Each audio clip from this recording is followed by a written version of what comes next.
प्रिय आप प्रधानमंत्री जी। आप सभी यंग इनोवेटर्स, प्रॉब्लम सॉल्वर्स के साथ बात करने का मैं सुबह से इंतजार कर रहा था। मैंने दिन में भी अपनी टीम से आपके बारे में कई बार अपडेट लिया है। स्मार्ट इंडिया हैकाथॉन में मेहनत आप लोग करते हैं, लेकिन सीखने का अवसर मुझे भी मिलता है। इसलिए मैं कोशिश करता हूं कि जब भी स्मार्ट इंडिया हैकाथॉन हो रहा हो, आपसे संवाद जरूर करूं। आज भी आप सुबह से ही जुटे हैं, इसके बावजूद आपके चेहरे पर एक ताजगी है, एक उत्साह है। यही ताजगी, यही उत्साह, यही आत्मविश्वास नेशन बिल्डिंग की इच्छा शक्ति आज भारत की युवा शक्ति की पहचान बन चुकी है। मैं अब आपसे बातचीत का सिलसिला शुरू करना चाहता हूं। तो सबसे पहले हमारे साथ कौन जुड़ रहे हैं? Sir, I am Shoykot Dash. I am from Bangladesh and I am studying in NIT Trichy and I'm representing and leading the team Ferrite Core. अच्छा, सर, मुझे मैं बताया गया है कि इस सेंटर की टीम रेलवे कार्गो के लिए आईओटी बेस्ड सिस्टम बना रही है। आपके साथ यस सर। बांग्लादेश के भी स्टूडेंट्स हैं। क्या आप मुझे अपने इस इनोवेशन के बारे में कुछ समझा सकते हैं? Sir, so what happens is that India has the fourth largest railway network in the world, sir. Or around 70 to 80% of all the coal in India is being transported through these railway networks. So because of that, underloading and overloading happens. That is, the train wagons is not being filled till the appropriate level. They're filled very low, or they're filled too much. बहुत fill किया तो the government will have to pay fine to the railways, and बहुत कम fill किया तो the cost will not be covered. We won't get proper it won't be properly sold. So we'll have to find out ways to measure the weight of the train and reach the proper level. So we are using IoT and artificial intelligence based technologies by using ESP32 microcontrollers or Raspberry Pi modules. We use these to measure the weight of the wagons, keep track of all these weights, and to take appropriate actions based on these weights. And we'll also use 3D scanning techniques and to have a 3D model of the wagon and use artificial intelligence to predict the weight, so that this will be a much faster way. आपकी team में कितने member काम कर रहे थे? Sir, we are 6 members. 3 are from Bangladesh and 3 are others from India, different parts of India, sir. Three are from Bangladesh. Yes, sir. Is there anyone else who want to talk to with me? Yes, sir. Sir मैं शोयकत दास हूँ, मैं बांग्लादेश से हूँ and NIT Trichy में undergrad कर रहा हूँ. And sir first I want to give a appreciate of your initiative that Vikasit Bharat. I love it. I really love this idea. It's a great idea. I submitted my idea to make India the developed nation by 2047. Sir, our problem statement has been given by the Ministry of Coal, and the title is predicting, preventing the overloading and underloading of railway wagons, sir. अच्छा, मुझे विश्वास है आपके प्रयास से भारतीय railway को बहुत फायदा होगा। इस समय भारतीय रेल अपने ट्रांसफॉर्मेशन के दौर से गुजर रही है। केंद्र सरकार इस पर हजारों करोड़ रुपए खर्च कर रही है। हमारा बहुत बड़ा फोकस लॉजिस्टिक पर भी है। ऐसे में आपका इनोवेशन बहुत मददगार होगा। मुझे आपकी टीम में बांग्लादेश के स्टूडेंट्स को देखकर भी अच्छा लगा। हम चाहते हैं कि आप जैसे और भी टैलेंटेड फॉरेन स्टूडेंट्स अपनी हायर स्टडीज के लिए भारत आए। जो फॉरेन स्टूडेंट्स भारत आकर अपनी हायर एजुकेशन पूरा करना चाहते हैं, उनकी मदद के लिए हमने स्टडी इन इंडिया प्रोग्राम भी शुरू किया है। मुझे बहुत अच्छा लगा। आप सबको मेरी बहुत बहुत शुभकामनाएं हैं। आइए, अगला ग्रुप कहां से है? अगला माननीय प्रधानमंत्री, अगला group Gujarat technological university Ahmedabad से है। मित्र आदरणीय हर्षिता और जेथुआ, ये दोनों बात करेंगे। नमस्ते। नमस्ते सर, केम छो? आपने एवा नेवा। हाँ, बताइए। सर हमारी टीम एजे पॉलिटेक्निक अहमदाबाद से है। हमारी टीम का नाम है हाइब्रिड सिक्योरिटी। हमारी टीम के लीडर है पार्थ। हमारी टीम में है धार्मिक, जय, आयुष एंड जीत। हमारी टीम इसरो बेस्ड प्रोजेक्ट पे काम कर रही है और उसका एक्सप्लेनेशन आपको जय देंगे। नमस्कार सर। नमस्कार। सो हम लोगों का जो प्रोजेक्ट है वो है कि इसरो का जो मून लैंडर है वो, जैसे कि चंद्रयान 3 लैंड हुआ था, वो बहुत सक्सेसफुली लैंड हुआ था। सो हमें इसरो ने जो अभी इमेजेस प्रोवाइड की है वो है मध्यम रिजोल्यूशन वाली। सो वो इमेजेस को हम सुपर रिजोल्यूशन में कन्वर्ट करेंगे इमेज प्रोसेसिंग और एआई की मदद से। सो वो जो इमेजेस हमें मिलेगी उस इमेज से हम हजार्ड मैप बनाएंगे। मतलब कि जो मून पे क्रेटर्स है और बोल्डर्स है वो सब कहाँ पे है और उसके हिसाब से हम कहाँ पे सेफ लैंडिंग कर सकते हैं वो मिलेगा हमें। और वो दोनों चीज़ों से हमें मिलेगा कि जो नेविगेशन पाथ है वो प्रोवाइड करेंगे कि हमारा अर्थ से मून तक का जो पाथ है वो प्रोवाइड होगा कि कहाँ हम सेफली लैंड कर सके। सो उसके लिए हमारा प्रोजेक्ट है और हम SIH और इंडिया को थैंक यू कहना चाहते हैं ये चीज़ के लिए। आप लोग वहाँ कभी इसरो के लोगों से मिलने गए? इसरो में जो साइंटिस्ट काम करते हैं उनसे कभी चर्चा की, इस विषय में उनसे कोई गाइडेंस लिया? ऐसा कोई प्रयास किया क्या? सर एक बार मैं छोटा तब गया था इसरो पे और तब मैंने ये चीज़ें जानी थी यहाँ की और उसकी वजह से बहुत अच्छा फील हुआ था। फिर यहाँ पे मैंने देखा कि ये प्रोजेक्ट में प्रॉब्लम ID में है तो हमें लगा कि क्यों ना यही हम चूज करें। देखिए, जो स्टार्टअप वाले हैं, जरा आप एक बार ऑनलाइन जाएंगे तो काफ़ी स्टार्टअप्स हैं जो आजकल स्पेस में काम कर रहे हैं। जी सर। अगर आप उनसे भी कांटेक्ट करेंगे तो हो सकता है आपके नए नए आइडियाज़ वो इंक्यूबेशन और बाद में स्टार्टअप के रूप में बहुत बड़ी मात्रा में उपयोगी हो सकते हैं। जी सर। और आप तो जानते हैं कि भारत का स्पेस प्रोग्राम आज पूरी मानवता के लिए उम्मीद की किरण बन चुका है। जी सर। जी सर। चंद्रयान 3 ने भारत को चंद्रमा पर लैंड कराया। ये सफलता सिर्फ इतनी ही नहीं है, इसने भारत के प्रति दुनिया का नजरिया ही बदल दिया है। दुनिया में ये भाव और सशक्त हुआ है कि भारत कुछ भी कर सकता है। आप जैसे अनेक युवा साथी जो देश के स्पेस सेक्टर में कंट्रीब्यूट करना चाहते हैं, उनके लिए ये बेहतरीन टाइम पीरियड है।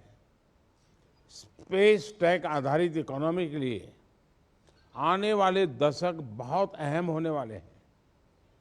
इसमें भारत अग्रणी देशों में हो, इसलिए हमने बीते 10 वर्षों में बड़े रिफॉर्म्स किए हैं। युवा शक्ति को अधिक अवसर देने के लिए स्पेस को प्राइवेट सेक्टर के लिए खोला गया है। हमने इसरो की फैसिलिटीज को युवा स्टार्टअप्स के लिए ओपन किया है। आज इन स्पेस जैसा संस्थान हमारे पास, और मैं आपको चाहूँगा कि इन स्पेस का हेडक्वार्टर वहीं है। आप जरूर एक बार उन लोगों से भी मिलिए। जब हम स्पेस टेक्नोलॉजी की बात करते हैं तो ये सिर्फ स्पेस साइंस तक सीमित नहीं है। इससे रोजमर्रा की अनेक समस्याओं का समाधान होता है। इसलिए स्पेस में जिसको महारत है वो निश्चित रूप से दूसरी टेक्नोलॉजी में भी फर्स्ट रो में रहने वाले हैं। चलिए, मेरी आप सबको शुभकामनाएं हैं। अब आगे बढ़ते Thank you, हैं। sir. अब कौन जुड़ रहा है हमारे साथ? अभी अभी Veer Surendra Sai university of technology Sambalpur Orissa के आदरणीय सैयद सिद्दीकी हुसैन माननीय प्रधानमंत्री जी से बात करेंगे। जय जगन्नाथ। सर नमस्ते सर। सुनाई दिया? जय जगन्नाथ। Yes sir. हाँ। जय जगन्नाथ सर। बताइए। सर मैं कुछ बताऊं अपने बारे में। इससे पहले मैं आपको शुक्रिया करना चाहूँगा ये प्लेटफॉर्म हम तक पहुंचाने के लिए, जिससे हम अपने आइडियाज़ पूरे नेशंस के साथ शेयर कर सकते हैं। सर मैं सैयद सादिक हुसैन हूँ। मैं अपने college Gandhi Institute for Technology Bhubaneswar की तरफ की एक टीम, हमारी टीम आर्कस को रिप्रेजेंट कर रहा हूँ। हमारे टीम के मेंबर्स हैं अंकित, अध्यक्षा, दीप्ति, अनीश एंड देवाशीष। अच्छा, इस सेंटर पर टीमें बहुत से इनोवेटिव सॉल्यूशंस पर काम कर रही हैं। Yes sir. आप लोगों ने किन चीजों पर बल दिया है? सर हमने मेंटल हेल्थ के ऊपर ध्यान दिया है, स्पेशली बच्चों के मेंटल हेल्थ के ऊपर। और हमारा प्रॉब्लम स्टेटमेंट यही था। यानी मेनली बच्चों की मेंटल हेल्थ पर। Yes sir. हाँ। सर हमने मेंटल हेल्थ को, बच्चों के मेंटल हेल्थ को ट्रैक करके उसे एनालाइज करके एक सब मतलब एक ऐसे रेटिंग बनाया है जिससे कि पेरेंट्स और डॉक्टर्स को पता चले कि बच्चे के मेंटल हेल्थ किस तरह है, और कुछ बुरा होने से पहले ही उन्हें सूचना मिल जाए, जिससे कि वो सही कदम उठा पाए। सर आपने इसके लिए एआई वगैरह का तो उपयोग किया होगा, लेकिन क्या फिजिकली इस प्रकार से बच्चों से बातचीत, उनका कोई टेस्टिंग, ये सब किया है क्या? सर हमारे जो एप्लीकेशन, जो सॉल्यूशन रहेगा, उसमें पेरेंट्स से भी कुछ कुछ सवालें पूछे जाएंगे, जैसे कि बच्चों के व्यवहार, खाने पीने के तरीके, खेलने के तरीके। तो इससे क्या होगा कि बच्चों के बारे में हमें और भी जानकारी मिलेगी, जिससे हम उनके बारे में पता कर सकते हैं कि वो कैसे हैं।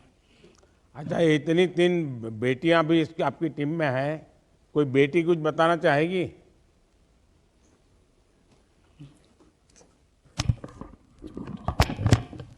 नमस्ते सर। नमस्ते।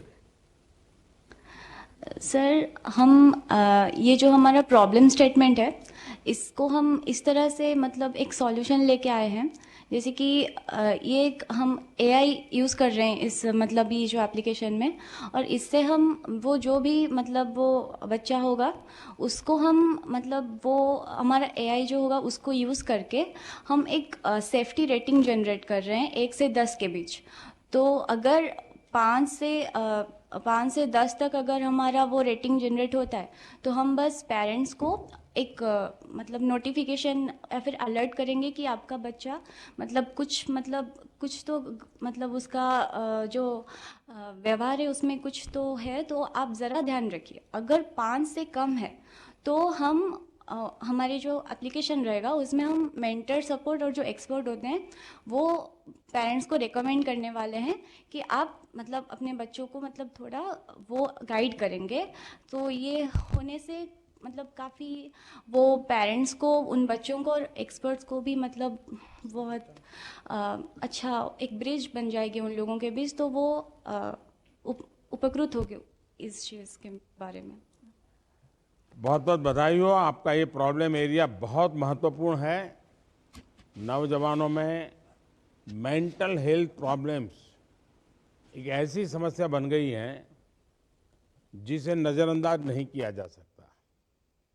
जी सर। शिक्षा मंत्रालय के भी ऐसी टीम्स के साथ काम करना बहुत ज़रूरी है, और ये पता लगाना चाहिए कि हम ऐसी टेक्नोलॉजीज को अपने स्कूल और कॉलेज में कैसे प्रयोग कर सकते हैं।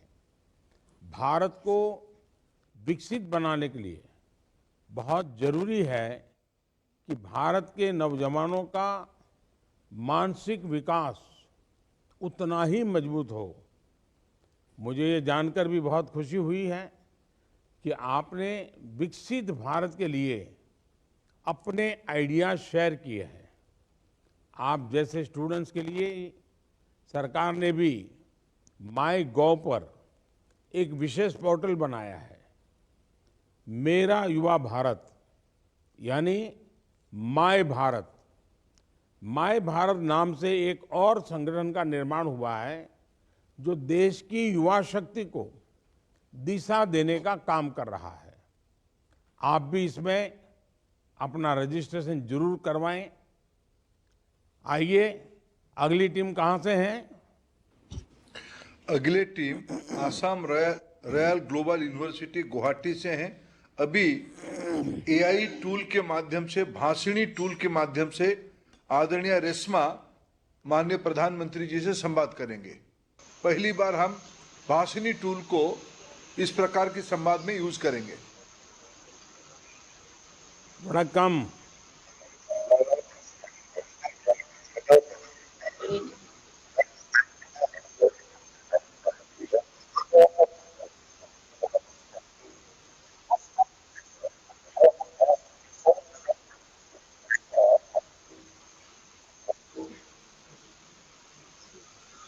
Vanakkam sir, I am Vanakkam, Reshma vanakkam. Mashuda from Nada Saraswati College of Engineering and Technology, Tamil Nadu. From Tamil Nadu, Theni. I आप am सबका representing स्वागत the है। team जरा Innovation अपने Squad. बारे में और अपनी टीम ने क्या काम किए जरा बताइए। देखिए, आप गुवाहाटी में आई टीम्स दक्षिण भारत से कई घंटों की यात्रा के बाद आप गुवाहाटी पहुंची है। आप सभी एक भारत श्रेष्ठ भारत की भावना के एम्बेसडर है। आप मुझे अपनी टीम के बारे में बताएं और आप किस प्रॉब्लम एरिया पर काम कर रहे हैं, आप किस प्रकार इसका समाधान ढूंढ रहे हैं, ये मैं जानना चाहता हूं। इसकी जानकारी भी दे।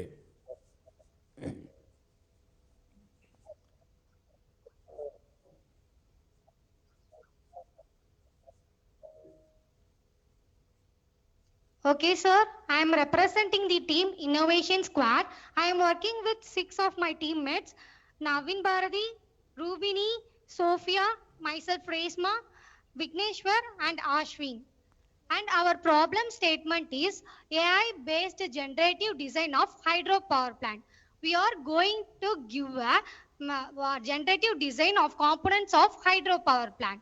Our main motive is to get input from the users through our web application. Based on that input, we are going to generate a generative design of components of the hydropower plant. It will be very helpful to India become a self-reliant in energy, and it will reduce the dependency of the fossil fuel. We are using AI yeah, in please. backend, sir. Please go ahead.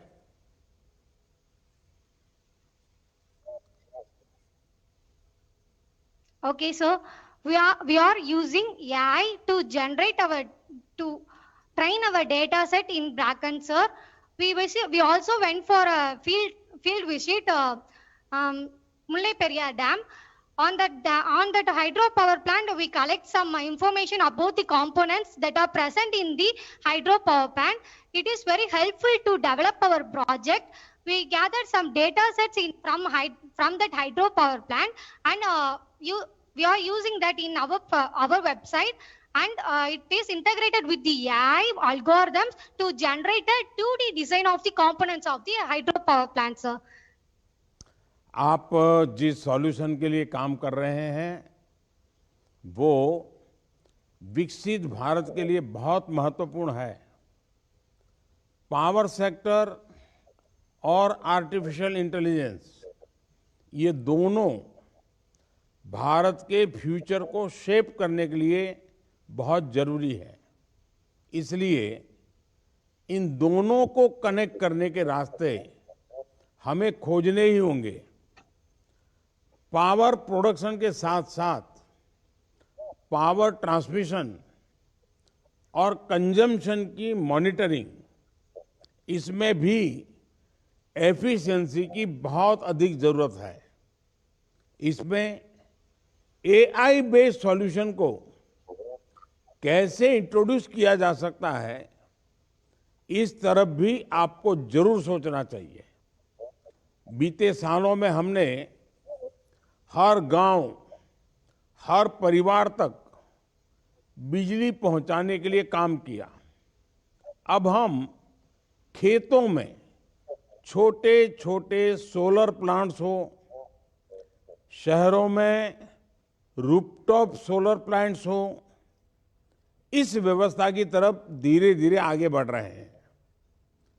इससे जुड़ी efficient solutions पर भी युवा साथियों को जरूर काम करना चाहिए।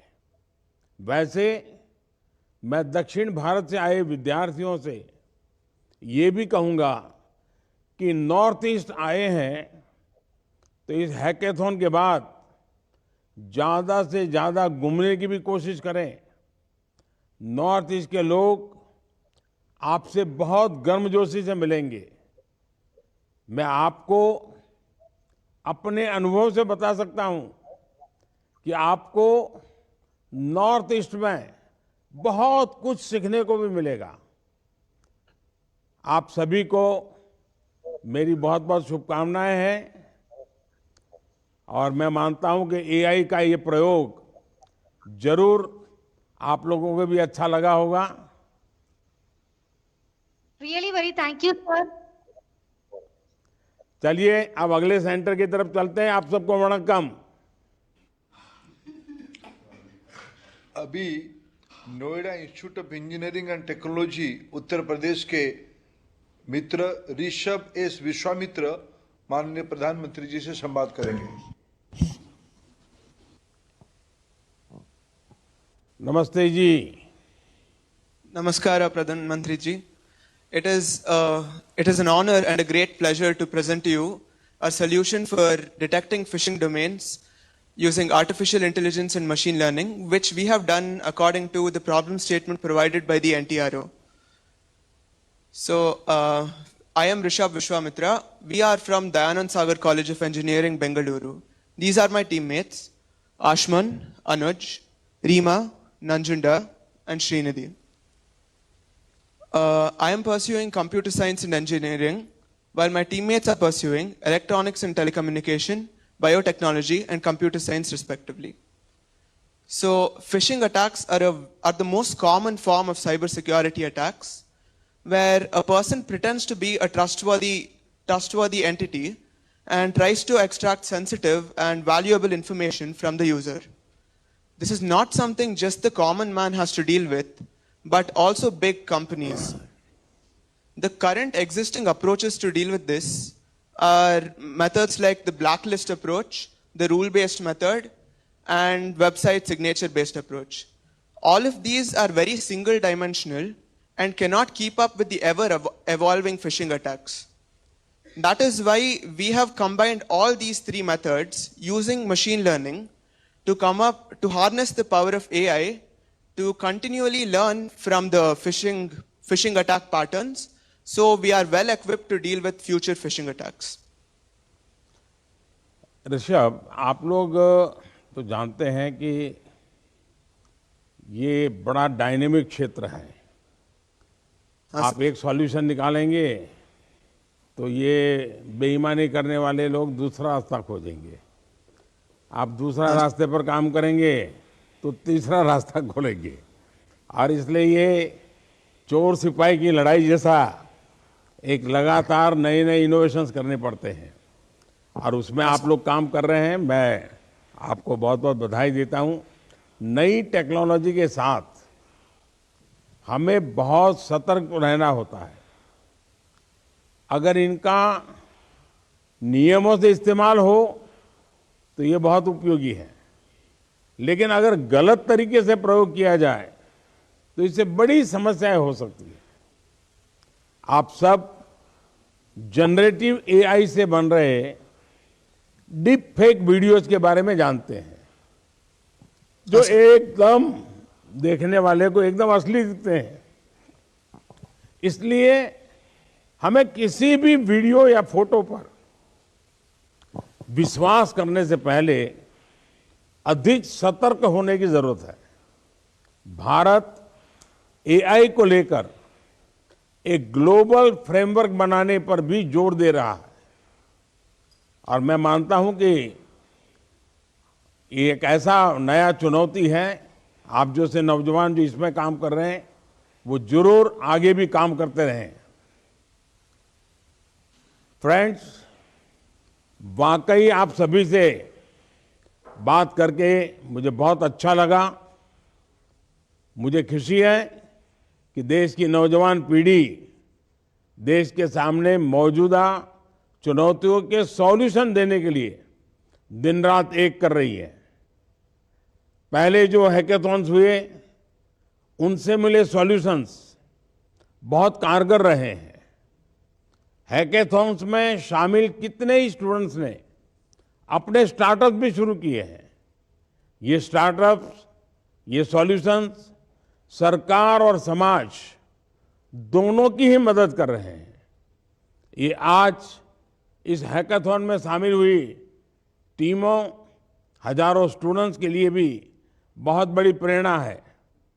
साथियों, 21वीं सदी का भारत आज जय जवान, जय किसान, जय विज्ञान और जय अनुसंधान के मंत्र पर आगे बढ़ रहा है। कुछ हो ही नहीं सकता, ये बदल ही नहीं सकता, इस सोच से अब हर भारतीय बाहर निकला है। इसी नई सोच के चलते बीते 10 वर्षों में भारत 10वें नंबर से 5वें नंबर की इकोनॉमी बना है। आज भारत के यूपीआई का डंका पूरी दुनिया में बज रहा है। कोरोना के महासंकट के दौरान भारत ने मेड इन इंडिया वैक्सीन बनाई। भारत ने अपने नागरिकों को मुफ्त में वैक्सीन भी की प्रक्रिया भी पूरी की और दुनिया के दर्जनों देशों को भी वैक्सीन पहुंचाई। साथियों, आज यहां यंग इनोवेटर्स और अलग अलग डोमेन्स के प्रोफेशनल्स मौजूद हैं। आप सभी समय का महत्व समझते हैं, तय समय में लक्ष्यों तक पहुंचने का मतलब समझते हैं। आज हम समय के एक ऐसे मोड़ पर हैं जहां हमारा हर प्रयास अगले 1000 साल के भारत की नींव को मजबूत करेगा। आप इस यूनिक टाइम को समझे। ये समय यूनिक इसलिए है क्योंकि कई फैक्टर्स एक साथ आए हैं। आज भारत विश्व के सबसे युवा देशों में से एक है। आज भारत में विश्व का सबसे बड़ा टैलेंट पूल है। आज भारत में एक स्थिर और मजबूत सरकार है। आज भारत की अर्थव्यवस्था रिकॉर्ड तेजी से आगे बढ़ रही है। आज भारत में साइंस और टेक्नोलॉजी पर अभूतपूर्व बल दिया जा रहा है। साथियों, ये वो समय है जब टेक्नोलॉजी हमारी लाइफ का एक बहुत बड़ा पार्ट बन चुकी है। हम सबके जीवन में टेक्नोलॉजी का जो प्रभाव आज है वो अतीत में कभी नहीं रहा। स्थिति ये है कि एक टेक्नोलॉजी के साथ हम पूरी तरह सहज भी नहीं हो सके तब तक उसका एक अपग्रेडेड वर्जन आ जाता है। इसलिए आप जैसे यंग इनोवेटर्स का रोल बहुत ही इंपॉर्टेंट है।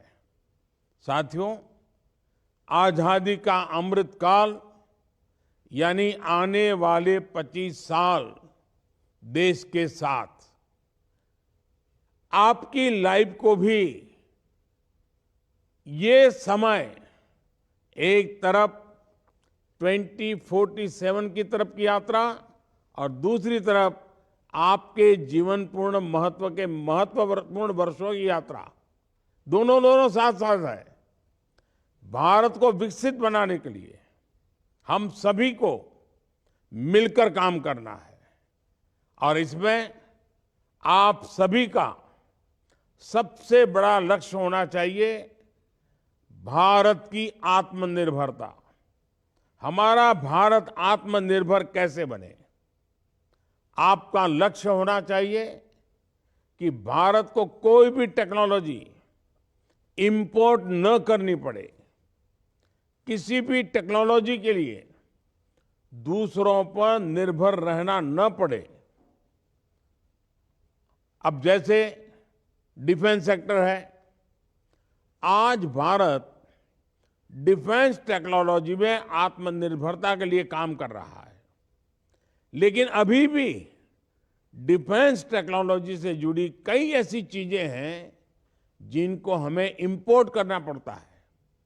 इसी तरह अपनी मैन्युफैक्चरिंग कैपेसिटी को बढ़ाने के लिए हमें सेमीकंडक्टर और चिप टेक्नोलॉजी में भी आत्मनिर्भर बनना होगा।